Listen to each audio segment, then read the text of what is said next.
दोस्त नमस्ते प्रणाम। मैं हूँ आपकी संगीत दुनिया में सिस्टर।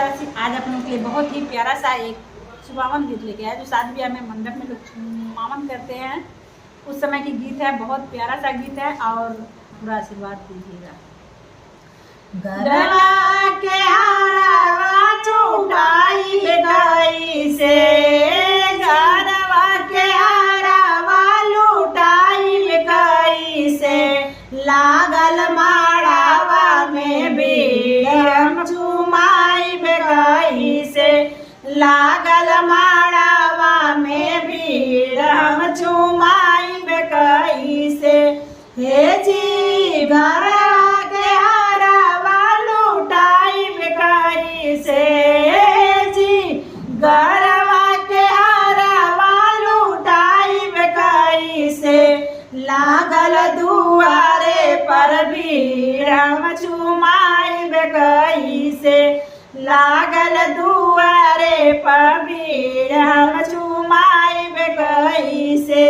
आपन भाई राजी रच चुमावेली, आपन भाभी राजी रच के चुमेली। हे जी दियली आशीष उता हसी हसी के, जी दियली आशीष उता हसी हसी के, लागल माड़ावा में भीड़ हम चुमाई गई से, लागल माड़ावा में भीड़ हम चुमाई गई से। हे जी फुआ चुमेली अपन हसी हसी के, हे जी फुआ चुमेली अपन हसी हसी के, दूल्हा जी लाख बरिस खुशी खुशी से, दूल्हा जी लाख बरिस खुशी खुशी से। हे जी माड़वा में लागल भीड़ हम चुमाई गई से, हे जी माड़वा में भीड़ हम चुमाई गई से, लागल माड़वा में भीड़ हम चुमाई गई से।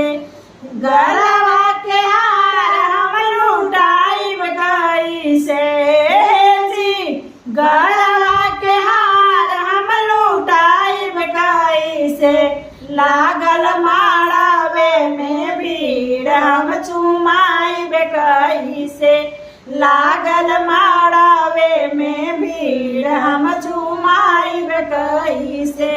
आपन मम्मी चली हसी हसी चुमेली, आपन मम्मी हसी हसी के चुमेली, उतर दियली आशीष हसी खुशी से, उतर दियली आशीष खुशी खुशी से, लागल माड़ावे में भीड़ हम चुमाई गई से, लागल माड़ावे में भीड़ हम चुमाई गई से। गलवा के हार हम लुटाई गई से, जी गलवा के हार हम लुटाई गई से, लागल माड़ावे में भीड़ हम चुमाई गई से, लागल माड़ावे